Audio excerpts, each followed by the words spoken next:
In this tutorial, you will learn how to stop concealer from creasing under your eyes and how to effectively cover dark circles.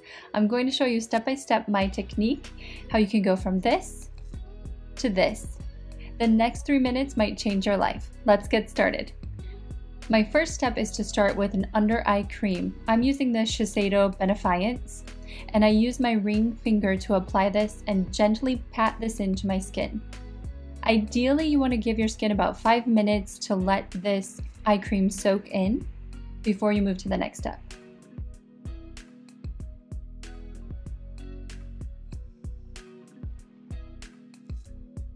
Step number 2, I'm using concealer by Hourglass in shade Silk.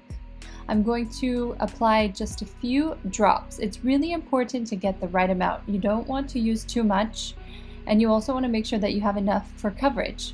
So as you can see, I'm going to take my ring finger again, and I'm going to pat this in and blend this in with the eye cream. You don't even need a sponge. I like to use my finger because I can really feel the product. I can feel how it's going to press into my skin, and this is also going to prevent any of the creases. So using your finger will warm up the product and really marry that into your skin.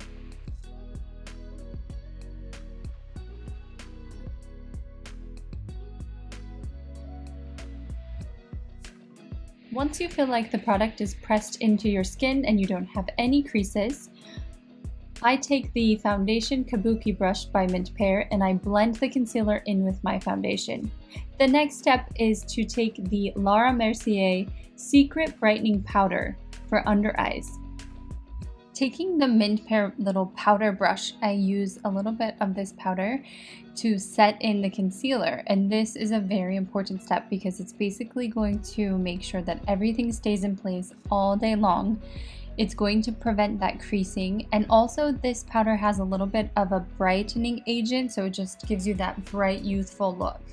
And there you go, there you have it. This is the best way to keep your concealer from creasing, to get that coverage for those under eye circles, and not too much makeup, just a nice natural coverage that gives you that youthful looking under eye. I hope you enjoyed this tutorial. If you have any questions, please leave your comments below, and I will link all of these products below for you as well.